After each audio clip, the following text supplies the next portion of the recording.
What is going on, fellas, ladies, and gents? Welcome back to another episode of the Talkin ATL Hawks podcast. I am joined by the regular crew, Chase Jefferson, John Joyner, and fellas. We had to come equipped with our Atlanta Hawks draft hat that we got at last year's draft Just party. pretend John's wearing one. Mine's signed, so I can't really wear it. Which is mine valid. Signed by Joe Johnson, so I will not be wearing it. I won't be wearing my other Hawks hat that I got at the last game, at the playoff game that we went to.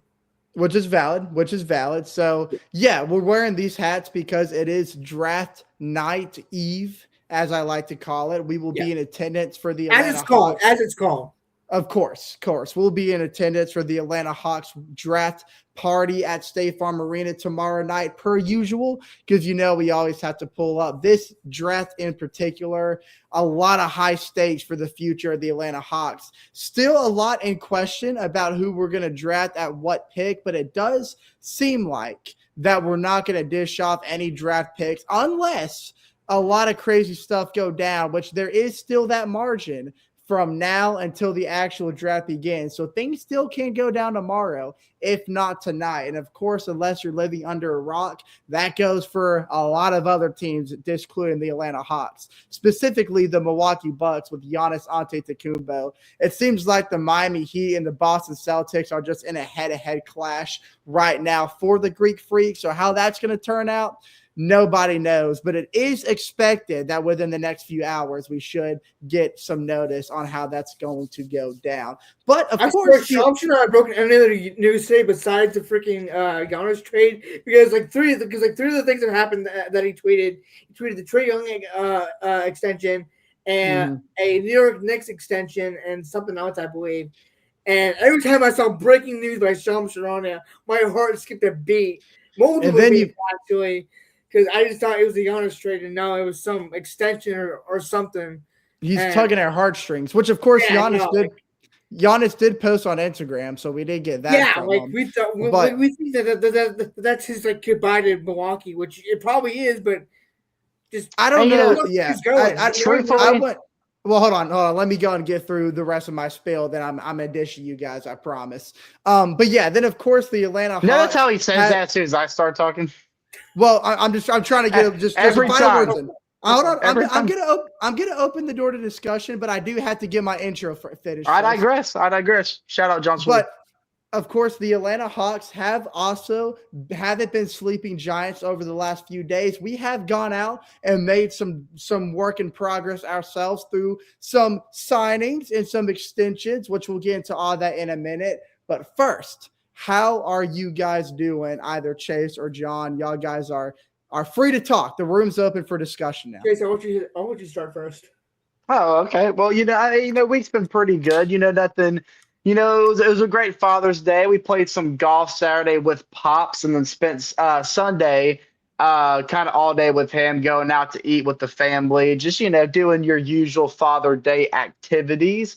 And then, I had a lot of excitement heading into this week because, of course, the draft party, as Andrew mentioned, is always a vibe. They host a great atmosphere. I think this one might be the best one we've gone to so far, only because of what this. For sure. Yeah, especially with what this draft holds. And I think we can all agree it has the potential to be the greatest draft. I'm going to throw it out there. It has the potential to be the most loaded draft class in NBA history. And that's bold to be looking at previous draft classes and seeing how loaded this one. I think that one holds the same potential. And they always have crazy stuff happening at draft parties. They have people performing. They have some people showing up. People in wheelchairs usually get naked. It's just a thing that happens. Don't ask me why. True. I can confirm to that. I can definitely confirm to that. Yeah. For sure. But yeah, John, what you think? What's tell us what's on your mind right now. Yeah, no, just a good week. Went out to a bowl with my mom to go watch the USA smack up on those Aussies. USA. Yeah, that was a great game. I actually got a free Michelob Ultra cup for taking a shot of this USA shooter. It was something weird. I couldn't taste the alcohol. I didn't even get. I might even get drunk off it. I got off.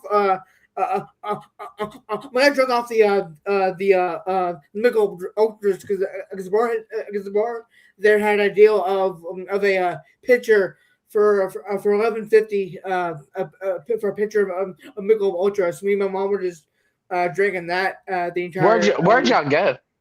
Oh, it's this bar in my town. It's called Anthony's Pizzeria and Sports Bar. It's a sports bar. It's actually a Chicago theme because there's like a bunch of Chicago flags. There's like a Bears thing, which I didn't like, obviously. Chicago Blackhawks, Cubs. Sounds like your place to be. No, well, I mean, besides the Bears, I don't mind. I mean, you know. Yeah, the only thing bad about Chicago is the Chicago Bears. Like the pizzas there is good. The baseball teams that aren't bad. I know you're not going to like this, John, but my one experience being around a bunch of Chicago Bears fans was actually, and it was actually when the Bears took down the Green Bay Packers. We were in Nashville. We walked into this Red Door bar. That was loaded with nothing but Bears fans. And John, don't shoot me. I know you're not going to like this, but to fit the atmosphere, I had to blend in with the crowd. So I was pulling for the Bears, even though I really didn't care who won. And it turned out to be. I wouldn't blame me because I would just keep my mouth shut if I was in a room full of Bears fans. I wouldn't say nothing. I would just keep my mouth shut, and then. Like win or lose, I would talk my stuff. But you know, I mean, I didn't have a dog in the fight anyway, so you know. Yeah, no. Other than that, right, my week was good. Father's Day was good. Just had dinner with the family at my house. Right, and boys. yeah, I'm just excited for this draft tomorrow. Like you said, Chase, I think it is the most like hyped up draft just because. For sure. Just because I feel like these like past like 2 or 3 draft classes we knew who was gonna go like on week 1 or 2, but like after like number 1, like we don't really know who's gonna go 2 or 3 or 4. It could be anyone, honestly. Unpredictable. Yeah. All right, boys. So me and Chase do have to try to push this to as close to 9:30 as possible. Yeah. And I know we have a mock draft to get into, but we also have some other news to jump into first. So let's roll through this just a little bit quickly. I'm just going to kind of introduce it, and you guys can spill your thoughts about it. So we'll start with I don't want to say less important one because this actually is a really pivotal move by Anzi Sela, but the Atlanta Hawks have extended CJ McCollum to a 1-year, $21 million contract extension with the franchise, who, of course, we acquired via trade through the Washington Wizards for Trae Young. And Anzi Sela made a statement about why it was so important for them to re-sign the 34-year-old guard. And this is what he said. He said, "We're really excited to have CJ back. You guys saw what he did last season when he came in. He's just been an ultimate professional veteran for our team, and the guy can hoop. He is just an amazing basketball player. So we're super excited to have CJ back here. Brings that continuity together. It's kind of like I talked about. I think postseason was basically put this team together in like 2.5 months. And to have like a training camp with your core guys, like that's important. That's important for the next step in iteration of this team and the development of our guys. So we're super excited to have CJ back." So what this means to me is that Anzi Sela knows that the Hawks are still working towards a greater good with the young guys that they're going to be bringing in. And you got to think of what having CJ McCollum is going to do for the guys that we're going to get out of this draft class. To be in the presence of such a great experienced veteran like CJ McCollum, who's still in an element of his game where he can produce efficiently, is going to be a rapid production from the get-go for any rookie that we have brought into this draft class. And I think that was based on that quote alone. Anzi Sela's number one goal of re-signing CJ McCollum was to have that cornerstone piece for the young guys that are going to eventually be the leaders of this franchise. So amazing move. Love it. Honestly, say Yeah. clearly has a mind and or a goal in mind. And I want to hear your guys' thoughts about it. What do y'all think this means for the Atlanta Hawks moving forward? Yeah, so I just have 2 points I want to make. One, I love the move because, like I told you guys in past episodes, Hawks should do really nothing but keep this core to keep the core that we have now and just add to it from the draft and maybe pick up someone else in free agency. Who knows? Um, that's my 1 point is that I love that we pick up pick up CJ and 2. I'm surprised that we got him. I'm surprised that we got him for that much because I thought he was commanding around 30 to 40 million. He was. I'm surprised that we only resigned for 21 million. That's honestly a steal in my opinion. Even though yes he's even though yes he's 30 he's 34 35 he's not a young guy anymore. So he shouldn't be demanding these 40 to 50 million type contracts. Maybe so like maybe so like maybe so like at what so how we played in the playoffs, especially those 2 games against the Knicks that we won. I mean, he should have been paid. He probably should have been paid a little bit more than he was, but still, I'm glad that we got him for as cheap as we did.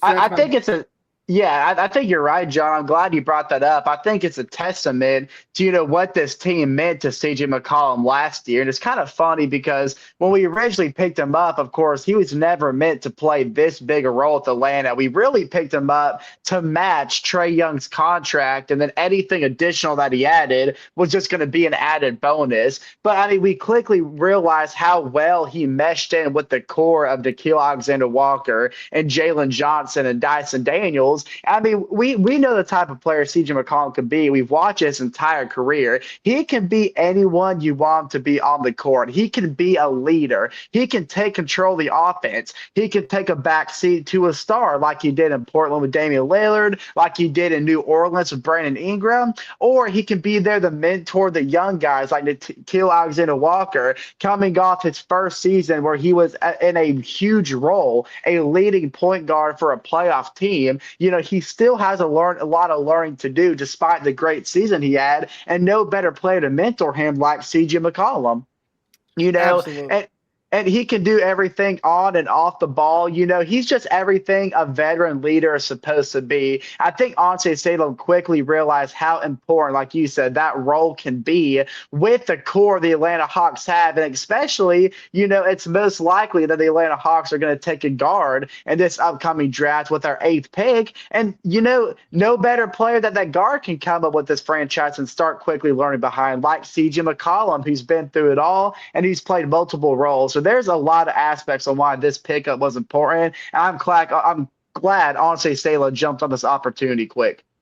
Yeah, absolutely. And moving on, let's make this last point quick so we can go ahead and get into this draft so we can take all the time that we need. So this is the more pivotal end of the Hawks moves in the last few days. So this one actually does have a lot of emphasis, not just for the guy that was acquired, but for the guys who are left behind. So Aaron Wiggins.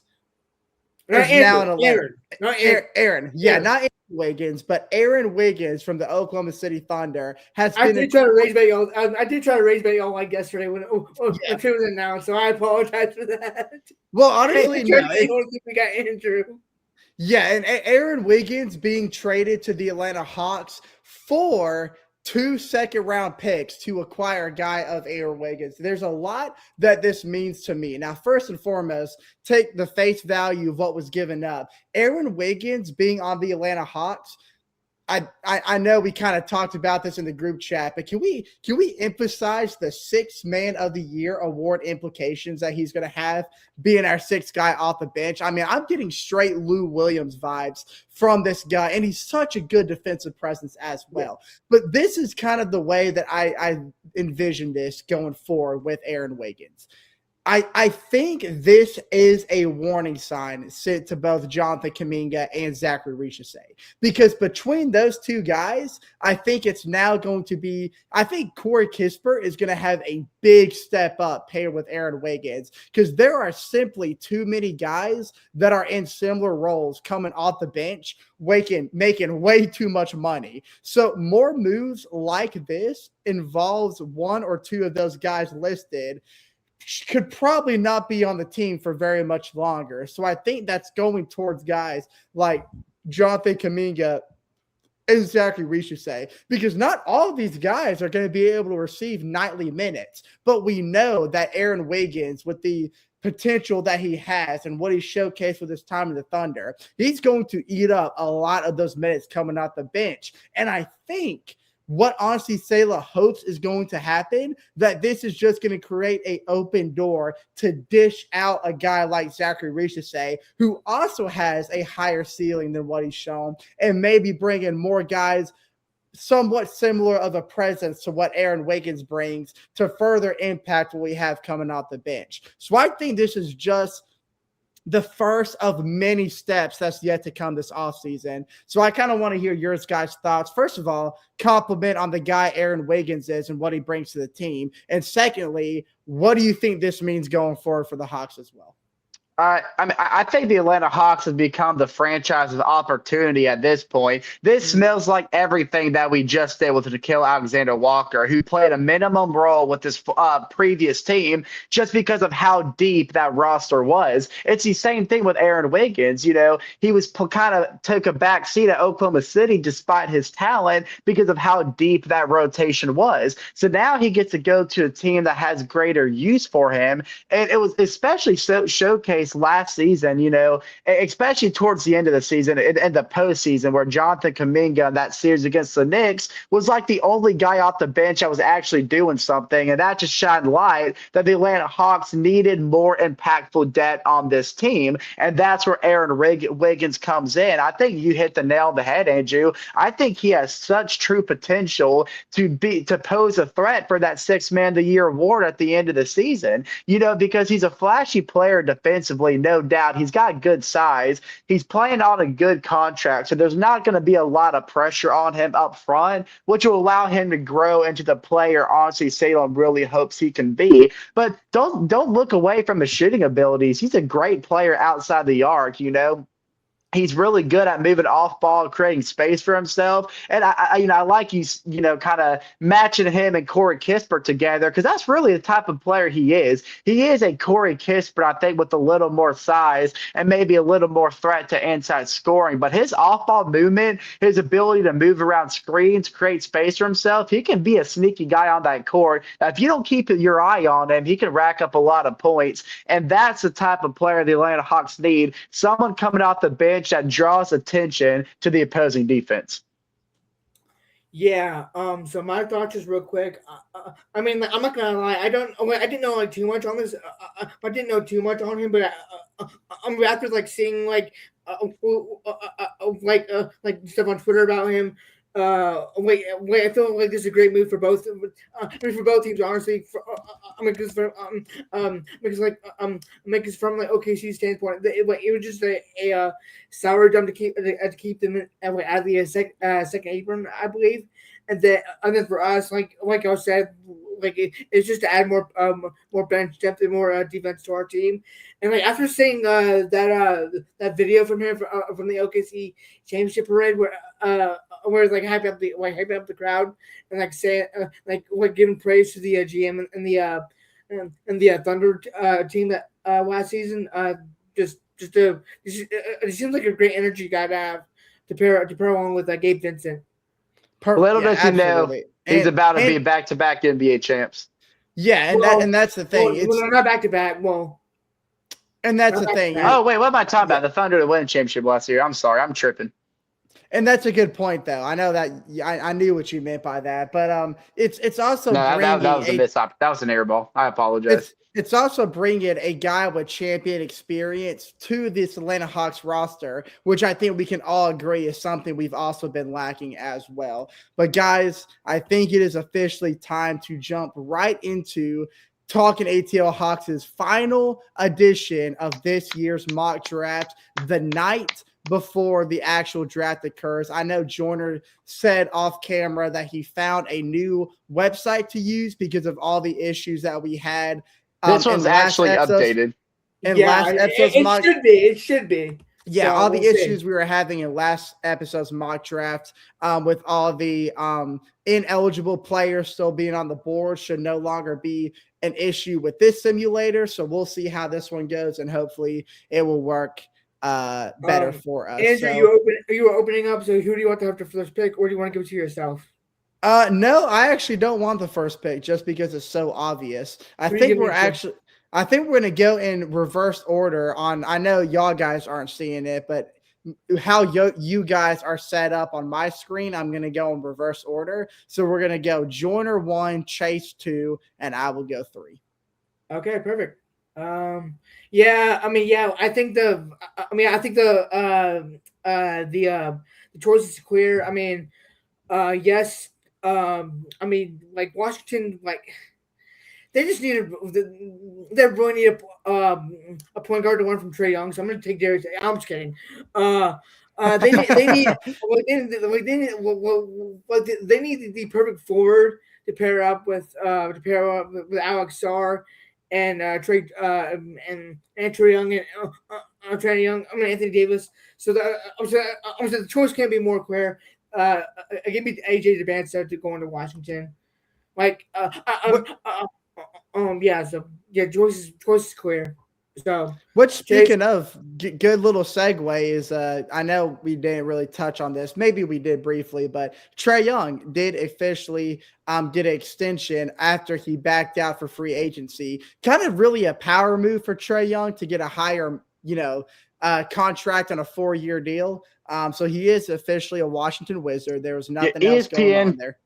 ESPN was not very satisfied with that deal. They gave the Washington Wizards a D grade. I think majority of the reason was because they felt like they overpaid for Trae Young, which to an extent I kind of agree. I wouldn't have given him. I think you could have got away with signing Trae Young for a little less. I think they threw out a little extra money than they had to. I think that's why ESPN reporters were very unsatisfied with that deal. Yep. All right. I think the choice is pretty clear too. I know De'Aaron Pearson originally only chose to visit Washington, and then reports came out that he chose to visit Utah as well. I think most primarily because he kind of knows that's where he's going to end up, unless for some reason Washington pulls a wild card and doesn't draft AJ. But like John said, I think it's written in the stars now with the whole Trae Young extension that the Wizards will get AJ, which are the Utah Jazz. I could see maybe a Cameron Boozer because I think he's the most complete player in this draft. Also, his dad is in the front office, so that is true. It sort of makes sense, but like also like. It's not really a bad. It's not. It's kind of bad. It's kind of like a bad look. Like if your like dad drafts you because that's kind of biased. But also like here's the thing too.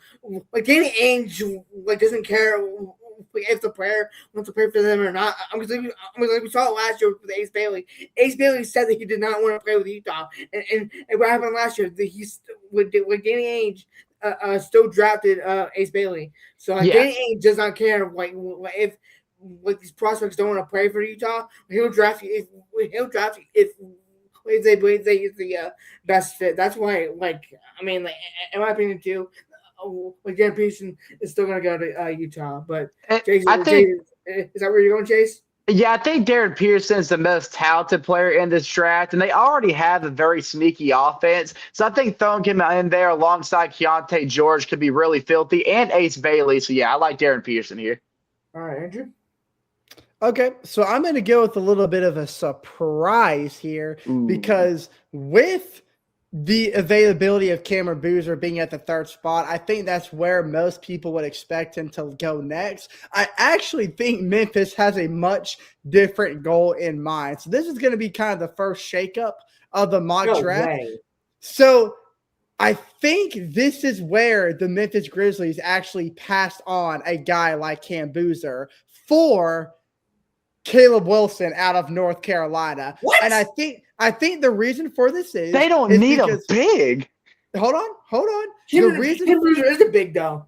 The reason, yeah, he is a big, and I do disagree that Memphis absolutely needs a big. And here's the reason why I think they want to go after a guy like Caleb Wilson, because this is a guy that, in my personal opinion, has really risen up in my mock draft, especially over the last few weeks. He really possesses a Kevin Garnett level of that kind of elite athleticism. He's a great shot blocker. He's versatile on defense. He's got so much physical tools. He can impact the game on both ends of the floor as the potential to become one of NBA's best premier defenders. Now, you got to remember, the Memphis Grizzlies lost their best defensive player. They no longer have a sound defense. And if they want any step to move forward, I think the first thing that front office has in mind, even before the John Morant crap gets figured out, is you have to get some kind of elite defender back into your rotation, and then you can build around that aspect.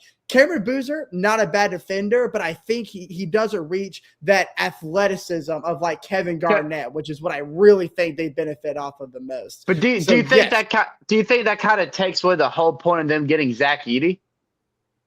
No, not at all. Because Zach Edey is not nearly as athletic as a guy like Caleb Wilson. But to your point, you can imagine what the back court's or the front court's going to look like with a guy like Caleb Wilson paired up to Zach Edey. I think this is just a move for the Memphis Grizzlies that might seem surprising. It might not even happen, but I think it makes the most sense for the Memphis Grizzlies.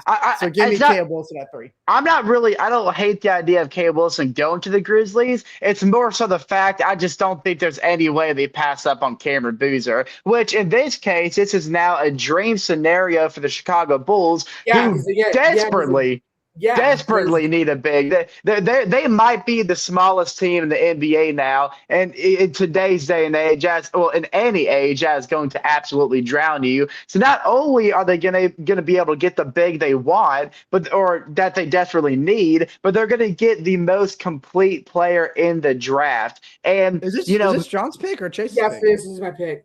Oh, I thought we were doing a snake draft. No. Oh, my bad. I about to say, what are you doing? Let my boy John speak. I thought AJ said something about a snake draft. I am going to say this. I'm going to say this, Chase. I do agree with you, but there's a third thing. Who played for Chicago years ago? Carlos Boozer. See how I set this up? Notice how I set this up? That's not what you were doing. Also, I had the unnerving pleasure of watching Cameron Boozer whoop up on Arkansas in the United Center on Thanksgiving. So there you go. Yeah, shut up, Chase. I was just supporting you. Yeah, I know. I know.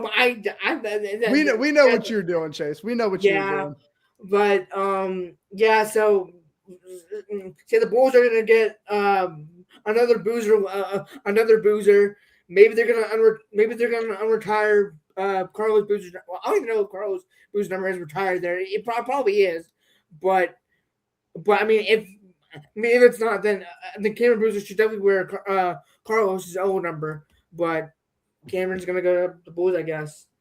All right, Chase. All right, now it's my turn. Excuse me. I think this next player makes a lot of sense. I know there is a lot of rumors that the Clippers are starting to look at Mikal Brown Jr. more heavily. So that summer, I could see being a little bit surprised. I think this would be an instance where Mikal Brown Jr. can jump a little higher than people expect. That's not who I'm going with. I'm just saying, don't be surprised if that happens. But I think Keaton Wagler is just that perfect playmaker / inside scorer. That paired with Darius Garland, it makes sense for LA because they have Darius Garland who can play that role very well. So they have a sustainable player in that position while they get a guy like Keaton Wagler to slowly develop into more of a stud. Keaton Wagler, you are going to be an LA Clipper.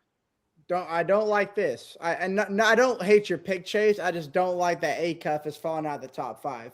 I think it's going to happen. I think Acup's going to fall in the top 5. Now, do keep in mind that the Sacramento Kings are in intense talks with the LA Clippers of trading to get their 5th pick. So by tomorrow, the Kings could actually have that 5th spot. Which I don't think makes a lot of sense. If they're doing it to get Acup, I think they might get Acup sitting at 7th. He's gonna go. He's gonna go top 5, brother. Acup's not making. I don't think he's going top 5. I think he's going 6 or 7. Yeah, Jason said he's either gonna go to Brooklyn or he's gonna go to Sacramento. I think he's easily going top 5, whether it's the Clippers or the Kings. But I don't like the fit though with LA. I don't like the fit with LA. That's my thing. Like that's 2 short point guards. I like it. I mean, let's be honest. Darius Garland's not going to stick around for much longer with the Clippers. I think he's just the stepping stone for a guy like Acup. But it doesn't matter now because Acup's no longer available, which makes him very Acup is available. I'm talking to Chase. Come on, man. Are you saying Acup's going to go to Brooklyn? Yes, I was going to make a funny point, but Chase had to jump in front of me. Okay, my fault. Yes. Since he is available, Chase, Lord have mercy. Yes, the Brooklyn Nets are going to jump in and take a guy like Darius Acup. They're not going to let him fall down any lower than the 6th spot, and I think it's pretty self-explanatory. I don't really have to make much of a statement there. Acup, you are unfortunately a Brooklyn Net. May God rest your soul. Yeah, honestly, Andrew, screw you for doing that because I was gonna put Acup in Sacramento because I personally want him in Sacramento because I know he's not gonna come to Atlanta.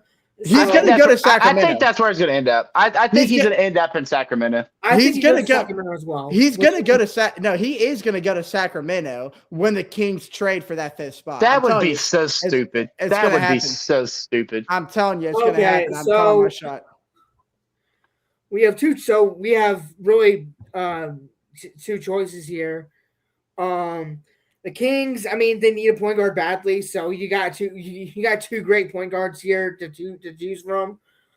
But I think Andrew was saying this earlier that Michael Brown Jr. has been spiking up there to be in that range, so I think he will go to Sacramento here. Like if it's not Acup. Love the pick. So I personally think that me personally, I think Michael Brown Jr. goes to Brooklyn and then Acup goes to Sacramento. But I mean since Andrew put Acup in Brooklyn, I think Michael Brown Jr. is the second best guard available and will go to Sacramento. Chase. And this leads up. I mean, I think it's still most likely that the Hawks have 2 people in mind, Mikel Brown Jr. or Kingston Flemings, whoever is available when the pick comes up. Now, they could go for a surprise if they want to get a big this early, like Mara out of Michigan, which I think could also be possible. Know what? That's my pick, honestly. You know what? I kind of agree with you, John, because I wonder if getting Aaron Wiggins now kind of puts us in motion a little more because now your need for a guard gets a little less because you have a very young stud who can sit there and develop. Plus, here's the thing too. This is a very guard heavy draft. So we can get a guard like later in the first round or second round. Well, I mean, I mean that's always been the case, but I mean. I wonder, Kingston Flemings, to me, I know he's so great defensively, but he's definitely the worst shooting guard that's available in this draft. And I think that's true. And I think that was well showcased. But he's got great explosiveness. He can attack inside heavy. And he's a great defender. But he reminds me of a Western Westbrook. That's kind of who he reminds me of. That's a fair comparison. But I think this sets up the opportunity for the Atlanta Hawks not to have to put so much pressure on the front office to grab a big this offseason. They can go ahead and get it now. So give me Addy Mara out of Michigan here. I don't hate it. My dream scenario is we wind up with Mikel Brown Jr., but if him and Acup are off the board, I think Mara out of Michigan would be the next best move. So I think that's what I'm pulling for now. I think that's exactly what I want the Hawks to do now. I don't hate that whatsoever. Now, what a time to speak about the Dallas Mavs, because they did make a move earlier today that finalized Dusty May out of Michigan, the head Love the coach of pick. Andy Mara, Love that to decision. become their new head coach. So this is a new wave of future talent coming into that coaching staff who does have championship experience at the college level. Now, I think he would have loved to draft his very own Andy Mara. I don't think that's really what they need, but I think that's probably what he would have liked. Now, the Mavs are kind of in an interesting situation for me, mainly because you have to strongly consider that the Mavericks need a point guard to pair with Cooper Flag, because Cooper Flag can't do it all But by they have himself. Kyrie Irving. They got Kyrie Irving still. Yeah. Do they really though? That was a no. I completely agree, Andrew. Kyrie Irving's basically not even on the team at this point. Do they really though? Now, okay. while I was gonna say, like, Kyrie could be back to his somewhere old self, but he's old. While they likely love to see Mikael Brown Jr. or Acuff fall to the spot, neither of them are going to make it this far. I think they know that. We know that as well. Now, Flemings does come as a high-level two-way guard that I think would make an incredible impact on winning both ends with Cooper Flag. And to keep him in Texas. He's defensively sound, versatile, like Chase was mentioning, and he possesses more of that attack mode offense, like a guy like Russell Westbrook, who I think would be a very fun balance alongside Cooper Flag. So give me Flemings at the 9th pick to the Dallas Mavericks. What? What happened? I don't know. There we go. I was about to say, are they just not going to let him draft? Here's an interesting team to talk about. So the Bucks, I mean, obviously, they're trying to deal with Giannis. It's pretty much a done deal. We just don't know where he's going. Most likely Boston, but Miami. But I've heard rumors that Miami could still be in there. But I think he's supposedly going to go to Boston. I think that's most likely. So they do need a replacement for Giannis, and I honestly can't think of anyone better on the board than Nate Ament. Yep, completely agree. Nate Ament here to Milwaukee. Completely agree. I like it. All right, Warriors. This is originally where I had Mara going because Golden State's in desperate. I think they're really shopping for a big here. But I don't know if Mara's taken this earlier than expected. Like if he goes to Atlanta, I think they'll shift their focus here and they won't go big. I think they'll take potentially the best available guard here. And I think Braden Burris would be kind of like a dream scenario for Golden State if he's still available at the 11th pick.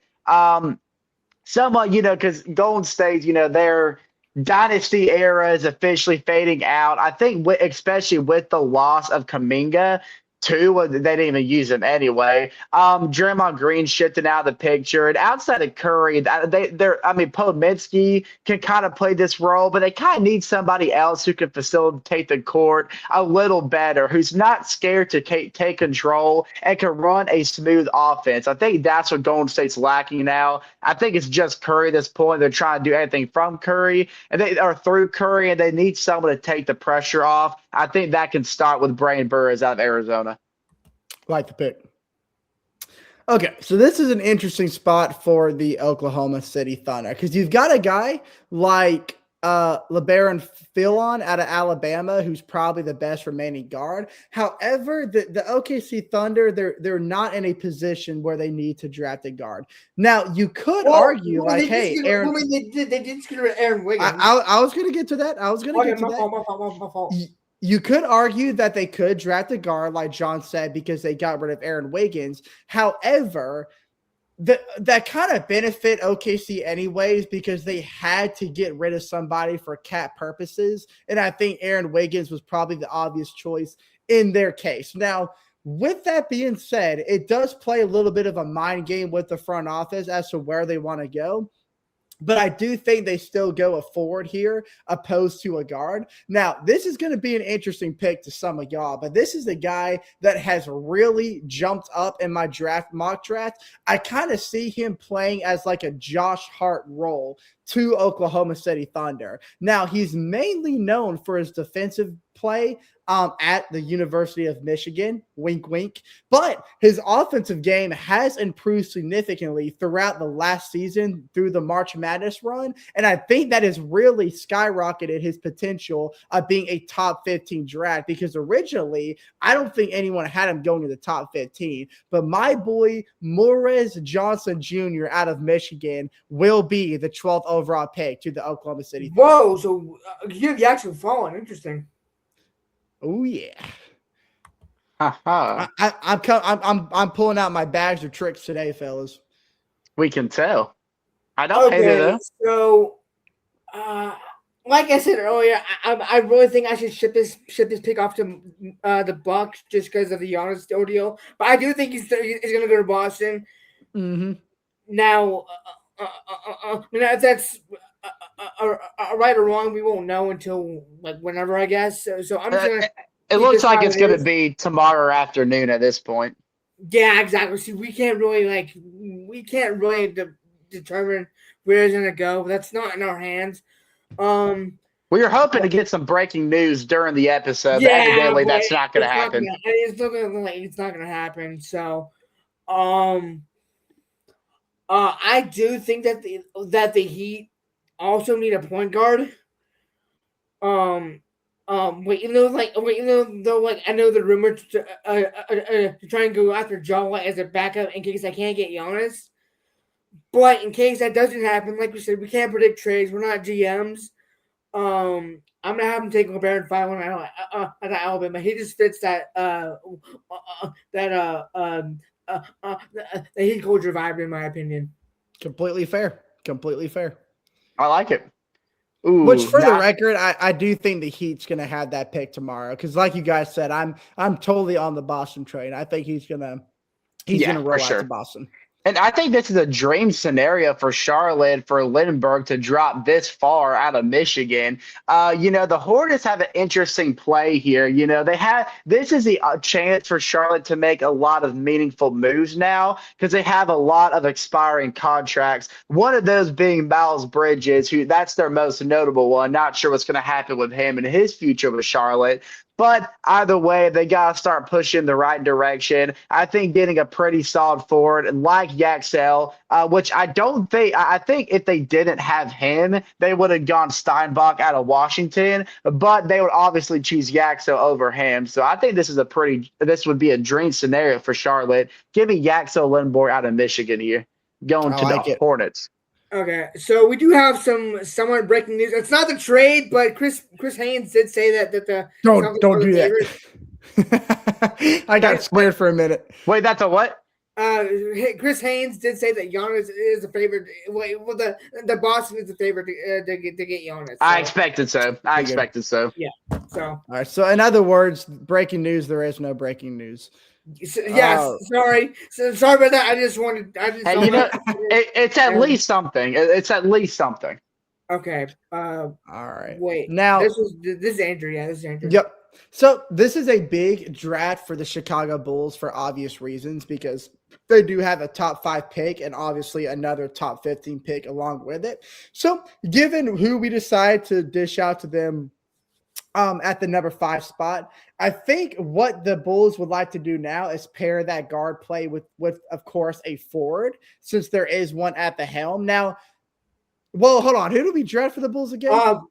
Boozer. Favorite Boozer. Never mind. Let me backtrack. I was gonna go another forward, because for some reason I was thinking we had the Bulls get a guard, but I forgot Cameron Boozer. Okay, so let me backtrack. Yes, they have their forward, so I think this is where they now get a guard to pair with that forward. And I know the Hornets have been eyeing this guy for pretty much the entire draft since the picks have been revealed, but now no longer with the availability of the Charlotte Hornets. I think this is where Cameron Carr comes to play. Now, he is a 6'6" guard out of Baylor, so he's got a lot of size to him. I have him at 6'6" on ESPN. That's what ESPN has him listed as. Okay. He may be 6'5". He may be 6'5". I don't know. I haven't personally. Inches don't matter. Who cares about inches anyway? Yeah, yeah. Size don't matter. Yeah, thank the Lord. Yeah. But Cameron Carr, for his size as a guard, makes him such a raw scorer in the paint. But he also is a very smooth shooter as well. If you go watch his highlight tape as Baylor, he is a mid-range sniper, kind of like what CJ McCollum has been throughout his career. So I think this would be a great addition along with Cameron Boozer. Why not stack up the smallest team in the NBA with some size, even at the guard play? So give me Carr out of Baylor. I like it. All right. Memphis, who again we had Caleb Wilson going to Memphis at 3. So again, I also believe that they need a guard. So I'm gonna have them take Bennett Sturts out of Iowa. I mean, just the run they had in March Madness, like proves that he deserves to be a top 20 pick in this draft. So give me Bennett Sturts out of Iowa. All right. Like it. You stole my pick, John. That's who I was going to have OKC snagging. I think because, they had to make the Aaron Wiggins move to, luxury tax purposes or the second apron purposes, this and that. And we had them taking Morez out of Michigan. So they got their forward locked in. I think they might get another established guard to kind of help build up on the back of the bench, for either the purposes of Oklahoma City's future or if they, trade value, which OKC could go so many directions here. Either way, I think they're going to go with a guard here. I think at this point, this would be like a situation where they're going to go best available. I do like Dylan Swain out of Texas a lot, especially watching him in the late surge. No, he's a guard.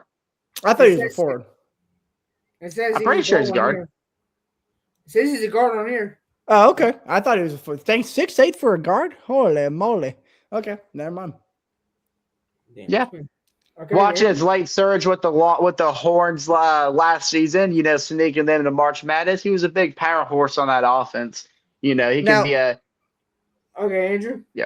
Keep in mind that there is been conversations that the Sixers are looking to acquire that 17th pick from Oklahoma City in exchange for their 22nd pick and a 2030 second round pick. So there is a chance the Sixers might actually have that 17th spot by tomorrow. I don't really know how intense those trade talks are, but nonetheless, we had the Charlotte Hornets back up yet again. Now, who did Chase have the Hornets drafting? Who is that? Oh, Yaxel.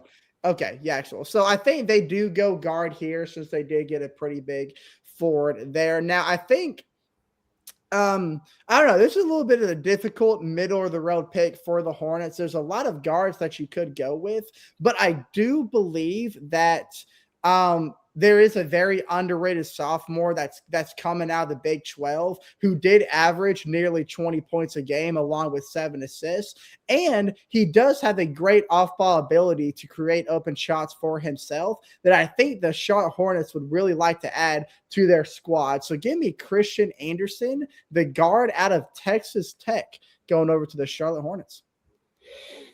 Okay, Toronto. Yeah, I'm not really sure what they really need, honestly. I do believe that they are in need of a big because I don't even know who the center is right now. I think it's Jacoperto, I think. Yeah. So there are 2 guys that I can see him taking, but they're going to take the best available and take Hans Steinbeck out of Washington. Nice. It's about time he comes off the board. That makes sense. Yeah. All right, Chase, the defending runner-ups. All right. Yeah. So the San Antonio Spurs, I think a lot of people can agree that what was exposed the most during the NBA Finals was that they need a lot more front court stability than they thought they needed. So I think I know that Jaden Quintanich is a guy that San Antonio has been very heavily considering, and most of the mock drafts that I've seen, he is kind of the heavy favorite of who they think San Antonio is going to pick up. And based on what we saw in the finals, I couldn't agree more.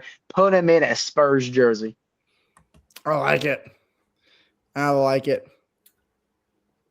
Okay. Now, with the Detroit Pistons, now this is the team that finished first in the Eastern Conference, but fell short in the postseason, as we all know. I think the Detroit Pistons, pushing injuries aside, have one of the most complete rosters in the NBA. Now, obviously, lack of experience is what really halted them from making a greater push for the Eastern Conference Finals. So that is going to come with time. So when you're sitting here at the Detroit Pistons front office, I feel like you want to go with a safe pick here. There's no need to reach for somebody who could end up being a bust. I think you want somebody who has really established himself as a I don't want to say veteran, but a guy with a lot of experience for as young as he is, and someone who can kind of polish the glass for you a little bit. Because I think if there's really just one inconsistency you can really pick out with the Pistons this year, is that they really need some guy who possesses a more, I guess, consistency when it comes to grabbing rebounds, and maybe someone who can consistently step up to the floor and get some rim protection as well. Now, like I said, Detroit doesn't need another high-risk project. I think they just need somebody very dependable on the front court who can contribute immediately and potentially develop as a long-term starter. So give me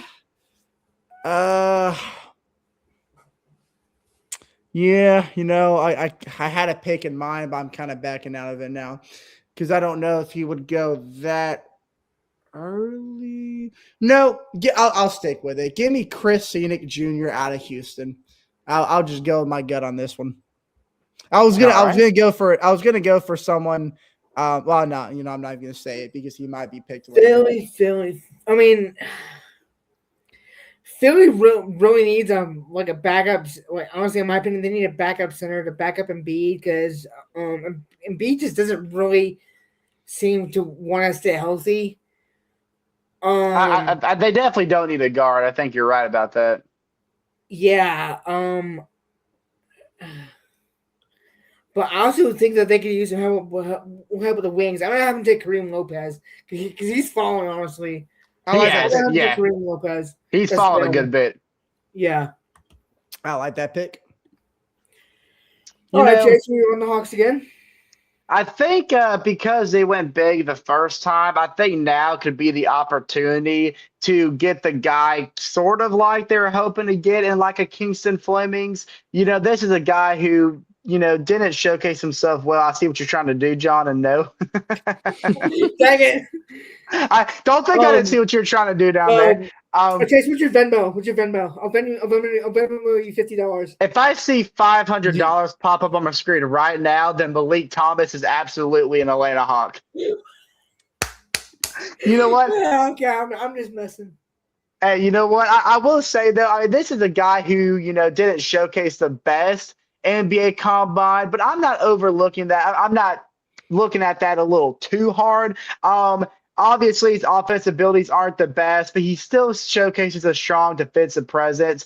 John, you kind of peeked at this a little bit by putting in the chat. Koa Pete, welcome to Atlanta. When did I put this in the chat? Did you put, or was that Terry? That might have been our friend Terry. I thought you wanted a guard here. Yeah, no, I said guard because we have two bigs. Yeah, we need a guard here. Who put Koa Pete to the Hawks in the chat? Was that you, John? I thought it was you, John. It might have been Terry. No, I'm just saying. But that wasn't my mock draft. That wasn't me. I'm just saying. Not in your mock draft. I thought you said like a post that was talking about Koa Pete. Maybe I did. Hold on. Maybe I did. I think you're right about that. Actually. Don't you think the Hawks need a guard though? I think the fact that we got Aaron Wiggins, I think just opens his draft even more. I don't think we'll be so focused on the guard now, but I think Koa Pete just for the sole purpose of stacking up that front court defensive presence, like we were kind of hinting at doing with getting Kingston Flemings, I think is now very possible. I think the Hawks need to get a guard here, though. I don't think we need a guard as much now. There's a lot of guards. There's a lot of guards. Good guards sitting right here. I think the guards will fall. I think guards will fall into the second round. Then we can easily trade up into the second round and get a guard. Then I think I that like Kobe Pete. I see Jason's vision here. I don't hate Koa Pete, but I really hate who we just passed up on. Can But I that's all please right. just end my life, please? I don't want to. I don't want to. Yeah. I'm just kidding. I don't Come on, John. This is who you wanted. Yeah, here we Um. go. So the Knicks. I mean, It's they this just won the NBA championship. You know, wait, congrats to y'all in New York, even though you don't deserve it. it's my pick. It's my pick. Oh, wait, is it? Because Oh, Jason's yeah. pick. Okay, no, you're right. Oh, yeah. Yeah. Which it's okay, John. I'll just kind of save you from the pain that I had to now endure. Yeah, this is unfortunate. This is unfortunate, but really quick, could you scroll up really quick on the draft board? I want to see if this guy's Okay, I can scroll up. no, no, I'm talking about the people we've already drafted. Oh, I don't think I can. Really? Wait, no, I can't. No. Who you trying to figure out? Let's see. Let me check on something real quick. Just say the name. No, hold on. I gotta check on something really quick.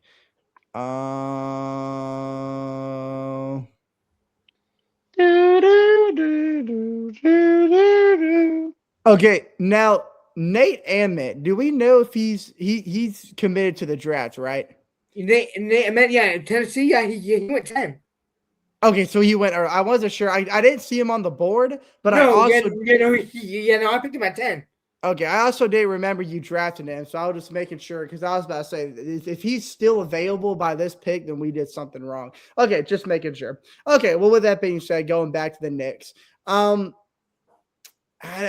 don't know. I mean, the Knicks, they just won the NBA Finals. What do they really need? I think when you're thinking about who the Knicks are looking to extend this offseason and the guys they may have to suffer losing, mainly just bench pieces. Now, I feel like when it comes to their guard play, they're pretty much set. I think it's really just the stretch wings that they're mainly concerning that they might have to let go of some of those availability off the bench. So they might just go out and get a stretch big that's available now so they can develop and have somebody sound in the future, because that's really the only direction you could go if you're the New York Knicks as of right now, since you have so little insecurities. Now, there is a really good forward still available that I am personally high on. I do like the overseas man, Kareem Lopez out of Mexico.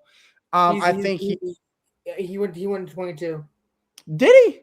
Oh, I didn't see him there. My bad. I gotta start paying more attention when y'all draft. Okay, because I'm so focused on who I'm gonna pick coming up that I just forget y'all drafting. Okay, well, we'll just go back with the another four that I know is available. Alan Grays out of Santa Clara. Now, this is a really guy. This is someone that I actually watched a lot during the conference championship, watching Santa Clara's run, and he actually is a very fun player to watch, and he's received a lot of positive feedback from NBA front offices. And the reason why they like him so much is they've actually kind of compared him to guys like Mitchell Robinson and Landry Shamet when it comes, and which is perfect because those are two guys right there who might actually walk in free agency. More so Landry than Mitchell Robinson, but there is a very high possibility both of them don't return to the Knicks. So having a guy who kind of has a similar play style, you know, with almost a 6'10" forward, I think Alan Graves does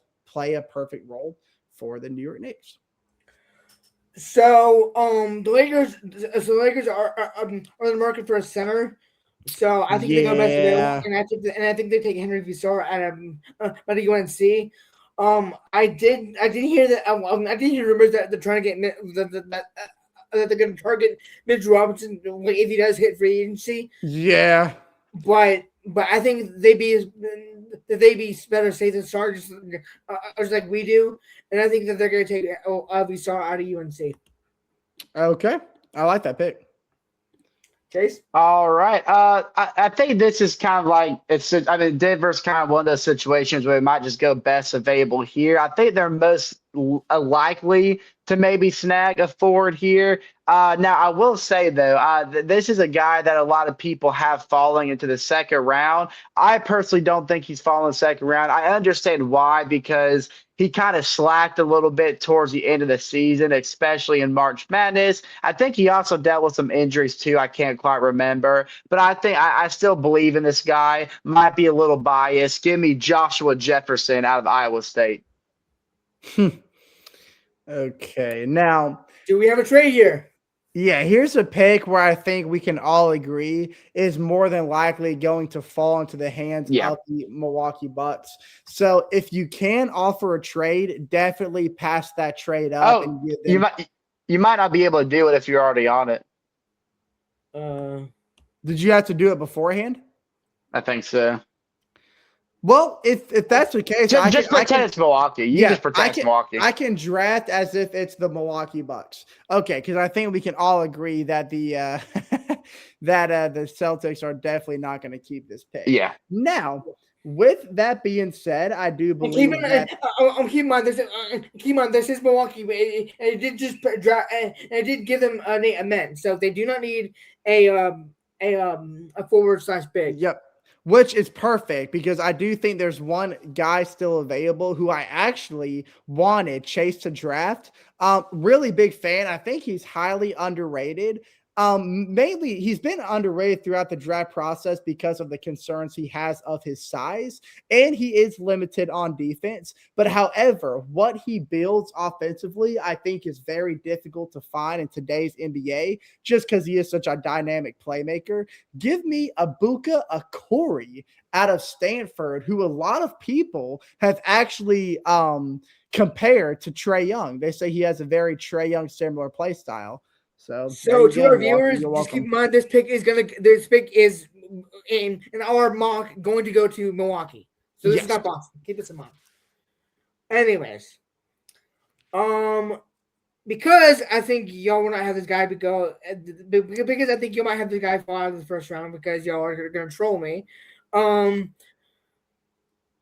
think that this might be my favorite, personally, one of my favorite duos in the West. If this guy goes to Minnesota, I think you know who I'm going to pick here. I didn't get to take Acuff.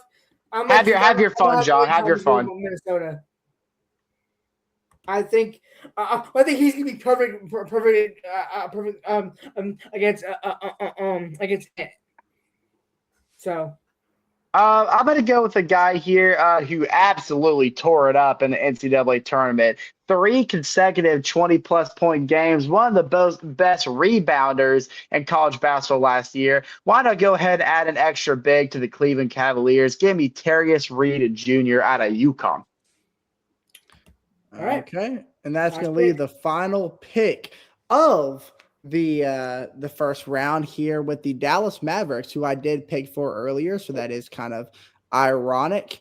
Scrolling through the availability we have here, I don't really know what to do here for the Mavericks. I think what a good move would be for them is just to maybe help somebody who is going to.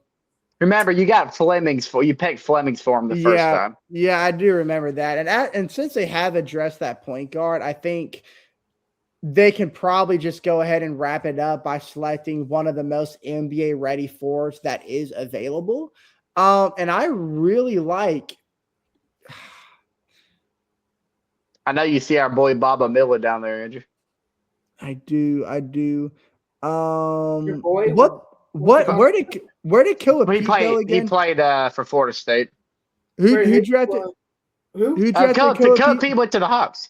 The Hawks, that's right. That's Man, you don't pay attention to our picks, do you? No, I just said. I know. I literally just said Killer Pete was drafted, but I couldn't remember who picked him up. I was just asking. You trashed it. You trashed my pick. I didn't trash it. I just didn't. That's just not who I would have picked. Yeah, I think they'll probably go forward here, and since I think Jefferson would have been a good pick here for the. I don't know. This is tough here. I think go Alex Caravan out of UConn. I think he's probably the most NBA ready for that's available. I mean, good Lord, the dude did play all 4 years in college. UConn guys. Okay. Yep. Why not round out the draft with Mr. Old Alex here? Okay. Yeah, That that's is it. our- I said to one round, so that's it. Okay, fellas. Well, that is Very our well. official mock draft before the actual draft takes place. A lot of That surprises. simulator was definitely a lot better, by the way. Yeah, I like the way it's modeled better too. When we besides the fact that you couldn't do trades. Yeah, I guess you have well- to do it before you get on the pick, which is a little weird, but Yeah, but I guess it makes sense. Which means, like, to be fair, we don't really know where Giannis is gonna go. He could be traded to Miami, so he could. Lord, I He hope. could. we don't know for sure, and we probably won't know until about 5 minutes after we end this podcast. Yeah, That's usually how it goes. that's usually not what we always do. good. It's gonna happen as soon as we end the podcast. Yeah, like as soon as Andrew hits stop, like breaking news, Giannis is gonna go to blah blah blah. So, But anyways, guys, that was our official mock draft before the NBA draft takes place. A lot of surprises in there, a lot of sure picks, but definitely a lot to be looking forward to for I'm tomorrow. definitely doing my own tomorrow or tonight. For sure. Yeah, I think we need to have like a challenge. I think before we go to the draft party, we need to make our own mock draft and let's just see done.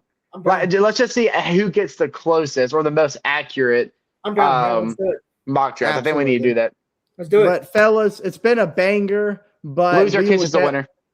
We'll definitely let y'all know about how this draft And the winner has to like it in the next episode. But as for me, Chase, and Joyner, this has been Talkin ATL Hawks, and we will see you guys in the next episode.